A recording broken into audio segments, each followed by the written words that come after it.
പ്രേതം സംഭവമുണ്ട്. വല്ലാത്ത മൂതയെ പിടിച്ച സ്ഥലം തന്നെ. പൊറേ പൊയ്യ വാക്കൊക്കെ അല്ലേ, അടഞ്ഞ സ്ഥലങ്ങൾ തന്നെ.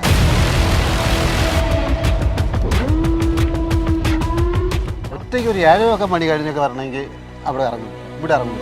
ശരിക്കും അതൊരു മിത്തല്ല, നടന്ന സംഭവം തന്നെ. സുമതിയെ കഴുത്തറുത്തു പോകും. ഇതുവഴി പോകാൻ ഒരു ഉള്ളൊരു പേടിയുണ്ട്. പേടിയുണ്ട്. നമുക്ക് എല്ലാവർക്കും ഓരോ പേടികൾ ഉണ്ടാവും അല്ലേ? ചിലപ്പോൾ ഇരുട്ടിന്റെ മറവിൽ നമ്മൾ കേൾക്കുന്ന ചില ശബ്ദങ്ങളാകാം, അല്ലെങ്കിൽ നമ്മൾ അറിയാതെ നമുക്കൊപ്പം ഒരാൾ നടക്കുന്നത് പോലെയുള്ള തോന്നലാകാം, അതല്ലെങ്കിൽ ചിലർ നടന്നു പോയതുപോലെയുള്ള ചിലർ പറയുന്ന കഥകളാകാം. ഇതിനെല്ലാം പേടിക്കുന്നവരാണ് എത്ര ധൈര്യശാലികളാണ് എന്ന് പറഞ്ഞാലും നമ്മൾ എല്ലാവരും. എന്നാൽ ഇതിന് പിന്നിലൊക്കെ എന്തെങ്കിലും സത്യമുണ്ടോ? ഞാനിപ്പോൾ നിൽക്കുന്നത് പാലോടാണ്. നിങ്ങളെല്ലാവരും പാലോടിനെ കുറിച്ച് ഒരുപാട് കേട്ട് കാണും. നമ്മൾ യൂട്യൂബർമാരും റീൽസിലുമെല്ലാം നിറഞ്ഞു നിൽക്കുന്ന സുമതി വളവ് നിൽക്കുന്നത് പാലോടാണ്. ഈ പാലോടിനെ കുറിച്ച് ഒരുപാട് കഥകളുണ്ട്. സുമതി എന്ന അതിസുന്ദരിയായ യുവതിയുടെ കഥകൾ, അവളുടെ കൊലപാതകത്തിന്റെ കഥകൾ. എന്നാൽ ഈ കഥകൾക്ക് പിന്നിലെ സത്യം എന്താണ്? സുമതി വളവിൽ ശരിക്കും സുമതി എന്ന പ്രേതമുണ്ടോ? ഈ സത്യങ്ങൾ അന്വേഷിച്ചാണ് ഇന്നത്തെ നമ്മുടെ യാത്ര. നമുക്കൊന്ന് പോയി നോക്കാം.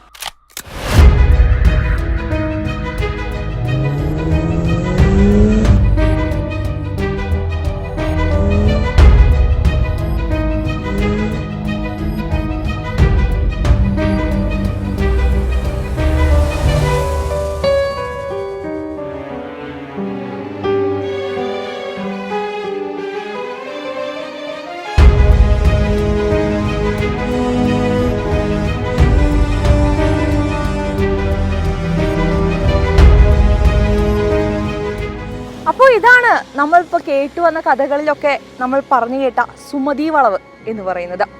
ഈ സുമതി വളവിലാണ് കൂർത്ത ദംഷ്ടകളും ചുവന്ന കണ്ണുകളുമൊക്കെയായി സുമതി അലഞ്ഞു നടക്കുന്നുവെന്ന് ഇവിടുത്തെ നാട്ടുകാർ പറഞ്ഞു വെക്കുന്നത്. എന്നാൽ സുമതി ശരിക്കും ഇവിടെ ഉണ്ടോ?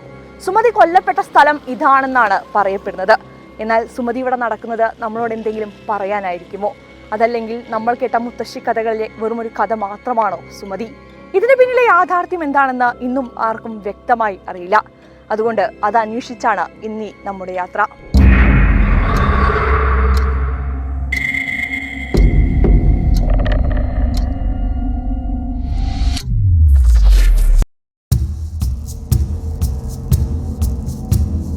സുമതി വളവിലേക്കുള്ള യാത്രയിലാണ്.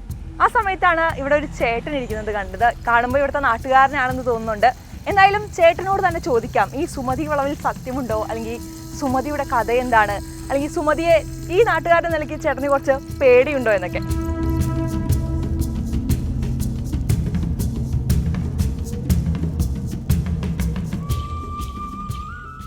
ചേട്ടന്റെ പേരെന്താണ്? എന്റെ പേര് സോമൻ. സോമൻ. ചേട്ടനെ ഈ സുമതിനെ അറിയോ? സുമതിയെ പറഞ്ഞ നമ്മളെ കൂടെ കുട്ടിയായിരുന്നു, പിള്ളേർ അറിഞ്ഞൂടെ, പറഞ്ഞു കേട്ടാണ് മൂപ്പലന്മാരൊക്കെ. എത്ര വയസ്സായി ചേട്ടന്? എനിക്ക് 56 വയസ്സായി. അപ്പൊ ചേട്ടന്റെ അച്ഛനൊക്കെ പറഞ്ഞ കഥകളിലാണോ?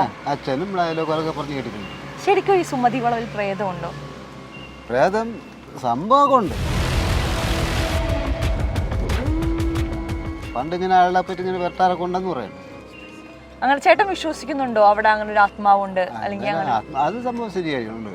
എന്തുകൊണ്ടാണ് അങ്ങനെ വിശ്വസിക്കുന്നത്? അത് ഉണ്ടത്. എന്തുകൊണ്ടാണ് അത് ഉണ്ടെന്ന് ഇത്ര ഉറപ്പിച്ചു പറയാൻ? ഇങ്ങനെ പലർക്കും ചില സംശയങ്ങൾ തട്ടിയതും ഏതൊക്കെ രീതിയിലാണ് അവിടെ ചെല്ലുന്ന സമയങ്ങളിൽ ഈ സുമതിയുടെ ഒരു പ്രസൻസ് ഫീൽ ചെയ്യാറ്? സ്ത്രീ ഇറങ്ങി വരുന്നുണ്ട് കേട്ടിട്ടുള്ളൂ. ഈ പണ്ട് കാലത്തെ ഈ ബസ്സും സൗകര്യങ്ങളൊന്നും ഉണ്ടായിരുന്നില്ലല്ലോ, ഇവിടെയൊക്കെ കാടായിരുന്നില്ലേ? ആ സമയത്ത് നടന്നല്ലേ പൊക്കോണ്ടിരുന്നത്? അപ്പൊ ഇവിടുത്തെ ഒരു അവസ്ഥ എങ്ങനെയായിരുന്നു ഈ സുമതി വളവിലേക്ക്? ഒരു വല്ലാത്തൊരു മൂതയെ പിടിച്ച സ്ഥലം തന്നെ. പൊയ്യ വാക്കൊക്കെ അല്ലേ, അടഞ്ഞ സ്ഥലങ്ങൾ തന്നെ. നമുക്ക് ഈ സ്ഥലം കാണുമ്പോ തന്നെ ഒരു പേടി വരില്ല? ആ പേടി കൊണ്ടുണ്ടാവുന്ന തോന്നൽ മാത്രല്ലേ ഇത്? അന്നൊക്കെ നമുക്കൊന്നും ഇത്ര പേടിയായിട്ട് തോന്നുന്നില്ല. പക്ഷെ പുതിയതായിട്ട് വരണവർക്കൊക്കെ അതൊക്കെ സ്ഥലങ്ങൾ കാണുമ്പോൾ ഒരു അറപ്പാണ്, പേടിയാണ്. ഇവിടെ നിന്ന് അങ്ങോട്ട് തന്നെ പോകാൻ തന്നെ ഒരു അറപ്പാണ്. ഈ സുമതിയുടെ കൊലപാതകത്തെ കുറിച്ചുള്ള കഥ എന്താ ചേട്ടൻ കേട്ടിരിക്കുന്നത്? കഥയെന്ന് പറഞ്ഞാൽ പിന്നെ ആ വീട്ടിൽ വിലക്ക് കയറുന്നതാണ് പറയണത്. വിലക്കുന്നപ്പോൾ അത് ഇവിടെ അങ്ങനെ ഗർഭിണിയായിട്ട് സംഭവിച്ച് അങ്ങനെയാണ് അതിനെ അവിടെ നിന്ന് ആളുകൾ ഇവിടെ കൊണ്ടുവന്നത്. ചേട്ടൻ രാത്രി ഒറ്റയ്ക്ക് ഈ വഴിക്ക് പോവാറുണ്ട്? ഒറ്റയ്ക്ക് ഒരു 7 മണി കഴിഞ്ഞൊക്കെ വരണമെങ്കിൽ അവിടെ ഇറങ്ങില്ല, ഇവിടെ ഇറങ്ങില്ല. നമ്മൾ അപ്പുറത്തെ പോയിന്റ് ഇറങ്ങി പോകും, അതിലേ പോകുള്ളൂ. അതപ്പോഴത്തെ വഴി സൗകര്യമുണ്ട്, ആളിലൊക്കെ ഉണ്ട്. ഇതിൽ ഇത്ര ഒരു മെടക്കല്ല. എന്തുകൊണ്ടാണ് ഈ വഴി പോകാത്ത? ഇതുവഴി പോകാൻ ഒരു ഉള്ളൊരു പഴമാണ്. പേടിയുണ്ട്. കാര്യം ഇപ്പോൾ ഈ ഇടയ്ക്കാണ് വല്ല റോഡ് സൈഡിൽ ഒരാൾ കയറി തൂങ്ങിയത്. നമ്മൾ തൊട്ട് റോഡ് സൈഡിൽ തൂങ്ങി മരിച്ചു. മരുന്നില്ല. അത് നമ്മളൊന്ന് കണ്ടതൊക്കെയാണ്. അപ്പോൾ നമ്മൾ ഒറ്റയ്ക്കൊക്കെ ഇങ്ങനെ പലപ്പോഴുണ്ട് രാത്രി. ചിലപ്പോൾ ഒരു പന്നിയാ ഒരു പൂച്ച ഇന്നലെ കുറുക്കൂടെ ചാടും. കരിയിലൊക്കെ ഇറങ്ങുമ്പോൾ നമ്മളും കൊണ്ട് പേടിയും കൂടും. അങ്ങനെയൊക്കെ ഉണ്ട്. അപ്പൊ എന്തായാലും ഒറ്റയ്ക്ക് പോകാൻ പേടി തന്നെയാണ് എല്ലാവർക്കും. അപ്പൊ എന്തായാലും ഇവിടുത്തെ നാട്ടുകാരൻ എന്ന നിലയ്ക്ക് അല്ലെങ്കിൽ ഇവിടെ വളർന്നു വന്ന ഒരാളെന്ന നിലയ്ക്ക് ചേട്ടന് പേടിയും ഉണ്ട്, എന്നാൽ ഇതിൽ കള്ളത്തരങ്ങളുണ്ടെന്ന സംശയവും ഉണ്ട്. അപ്പോൾ അവർക്ക് തന്നെ അറിയില്ല ശരിക്കും എന്താണ് സുമതിയുടെ യാഥാർത്ഥ്യമെന്ന്.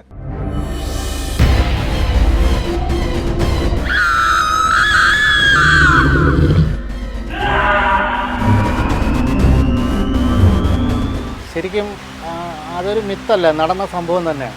അതായത് പതിറ്റാണ്ടുകൾക്ക് മുമ്പ് നമ്മുടെ കാരേറ്റിന് സമീപം ആനാകുടി എന്ന് പറയുന്ന സ്ഥലത്ത് സുമതി എന്ന വീട്ടുവേലക്കാരിയിൽ ആ വീട്ടിലെ പയ്യൻ, യുവാവായ രത്നാകരൻ എന്ന് പറയുന്ന പയ്യൻ, അവർ തമ്മിൽ അനുരാഗത്തിലാവുകയും അതിനുശേഷം സുമതി ഗർഭിണിയാവുകയും ചെയ്തു. സുമതി ഗർഭിണിയായപ്പോൾ ധനാഢ്യനായ രത്നാകരന് എന്ത് വിധേനയും സുമതിയെ ഒഴിവാക്കണമെന്നൊരു തീരുമാനമാണ്. അപ്പോൾ സ്വാഭാവികമായും അന്ന് കമിതാക്കളുടെ ഒരു ആവശ്യം എന്ന നിലയിൽ ഗർഭം അലസിപ്പിക്കാനും വിവാഹത്തിൽ നിന്ന് പിന്മാറാനും ഒക്കെ സുമതിയെ നിർബന്ധിച്ചെങ്കിലും സുമതി പറഞ്ഞു, ഇല്ല, ഞാൻ ഇതിൽ നിന്ന് മാറത്തില്ല, എന്നെ വിവാഹം കഴിച്ചേ പറ്റുള്ളൂ. അപ്പോൾ രത്നാകരൻ അന്ന് നല്ല പൈസയുള്ള, അതായത് അന്നത്തെ കാലത്ത് കാറ് സ്വന്തമായിട്ടുള്ള വീട്ടിലെ പയ്യനായി, അംബാസിഡർ കാർ, ഒരു കറുത്ത കാറായി. അങ്ങനെ മധുര തിരുവാതിര എന്ന് പറയുന്ന ഒരു ക്ഷേത്രോത്സവം നടക്കുമ്പോൾ അവിടെ കൊണ്ടുപോകാമെന്ന് പറഞ്ഞ് രത്നാകരനും രത്നാകരൻ്റെ ഒരു സുഹൃത്തും കൂടിയാണ് സുമതിയെ കാറിൽ കയറ്റുന്നത്. പാങ്ങോട് വന്നിട്ട് മധുരയ്ക്ക് തിരിയാതെ നേരെ ഇന്നത്തെ പോലെ അല്ല, കൊടിയ വനമേഖലയാണ് മൈലമൂട് കാവ്, അങ്ങോട്ടാണ് കൊണ്ടുപോകുന്നത്. അന്ന് 8 മാസം ഗർഭിണിയാണ് സുമതി. അപ്പോൾ ഈ മൈലമൂട് വന്ന് വനമേഖലയിലേക്ക് വണ്ടി തിരിഞ്ഞപ്പോൾ തന്നെ സുമതിക്ക് മനസ്സിലായി താൻ കൊല്ലപ്പെടാൻ പോവുകയാണ്. അപ്പോൾ സുമതി പറഞ്ഞു, ചേട്ടാ എന്നെ കൊല്ലരുത്, എന്നെ ജീവിക്കാൻ അനുവദിക്കണം, എന്നെ വിട്ടാൽ മതി, ഞാൻ എവിടെയെങ്കിലും പോയി, അതായത് അന്ന് പറഞ്ഞ തമിഴ്നാട്ടിൽ പോയി ജീവിച്ചോളാം. ഇതൊക്കെ പിന്നീട് കുറ്റസമ്മതത്തിൽ അവർ പറഞ്ഞതാണ്. അന്ന് പാങ്ങോട് പോലീസ് സ്റ്റേഷൻ ഇല്ല, പാങ്ങോട് പോലീസ് സ്റ്റേഷൻ്റെ ഔട്ട് സ്റ്റേഷൻ മാത്രമാണെന്ന്.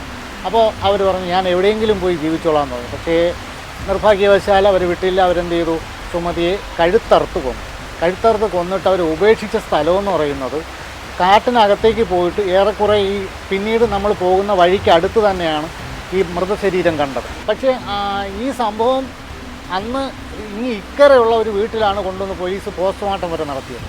അതായത് കൊലപാതകം എന്നൊക്കെ പറയുമ്പോൾ വളരെ റെയറായി സംഭവിക്കുന്ന ഒരു കാലം. പിന്നെ കല്ലറപാലോട് റോഡിൽ കൂടി സഞ്ചാരവും വളരെ കുറവുള്ള സമയമാണ്. കാളവണ്ടിയാണ് പ്രധാനമായിട്ടും അന്ന് കൂടുതൽ വരുന്നത്. പക്ഷേ അന്നത്തെ കാലത്ത് ഈ ഒരു വിശ്വാസം, അതായത് മൊബൈലോ ടെക്നോളജിയോ ഒന്നും വളരാത്ത സാഹചര്യത്തിൽ ഒരു പൂർണ്ണ ഗർഭിണി മരിക്കുക എന്ന് പറയുന്നത് ആ നാടിനെ തന്നെ ഭീതിയിലായിട്ട്, പ്രത്യേകിച്ചും കൊലപാതകം കഴുത്തറുത്ത് ഏറ്റവും പ്രാകൃതമായ രീതിയിലാണ് ആ കൊലപാതകം നടന്നത്. അതൊക്കെ കൊണ്ട് തന്നെ ജനങ്ങളുടെ ഉള്ളിലൊരു ഭീതി ഉണ്ടാകും. ഈ മേഖലയിൽ മാലിന്യം കൊണ്ടിടുമ്പോൾ പ്രശ്നം ഉണ്ടാകുന്ന കാട്ടുപന്നി, ഈ മറ്റ് മൃഗങ്ങൾ കാട്ടിൽ നിന്ന് നാട്ടിലേക്ക് ഇറങ്ങും. അങ്ങനെ ഒരു ഇപ്പോഴും സുമതി ലൈവാണ്. ആളുകളുടെ ഇടയിൽ സുമതി എന്ന് പറയുന്ന പ്രസ്ഥാനത്തിനെ വെച്ച് മുതലെടുക്കുന്നവരാണ് കൂടുതൽ. പുതുതലമുറ, ന്യൂ ജൻ എപ്പോഴും ഈ സത്യാന്വേഷണ കോതികളാണ്. ഇതെങ്ങനെ കണ്ടുപിടിക്കണം, ഇത് ശരിയാണോ, ഇങ്ങനൊരു സംഭവം ഉണ്ടോ. രാത്രി 2 മണിക്കും 1 മണിക്കും ഒക്കെ ആണും പെണ്ണും കുട്ടികൾ, അതായത് നമ്മൾ ടെക്നോ പാർക്ക് പോലുള്ള ജോലിയുള്ള സ്ഥലങ്ങളിൽ നിന്ന് ജോലിയൊക്കെ കഴിയുമ്പോൾ ഫ്രീ ആകുമ്പോൾ അവർ നേരെ വരും. രാത്രി വന്നിട്ട് അവിടെ വന്ന് നിൽക്കും. സുമതിയെ കാണാൻ പറ്റുമോ, സുമതി ഉണ്ടോ എന്നൊക്കെ അറിയാൻ വേണ്ടിയാണ്. അത് പലപ്പോഴും സംഘർഷങ്ങൾക്കും സാൻമാർഗിക പ്രണയങ്ങൾക്കൊക്കെ കാരണമായിട്ടുണ്ട് അത്തരം വരവുകൾ. ഞാനൊരു ദിവസം 2 മണിക്ക് പോയിട്ടുണ്ട്. ഞാൻ 2 മണിക്ക് പോയത്, ഞാനും എൻ്റെ സുഹൃത്തും കൂടെയാണ് പോയത്, എൻ്റെ വണ്ടിയിലാണ് പോയത്.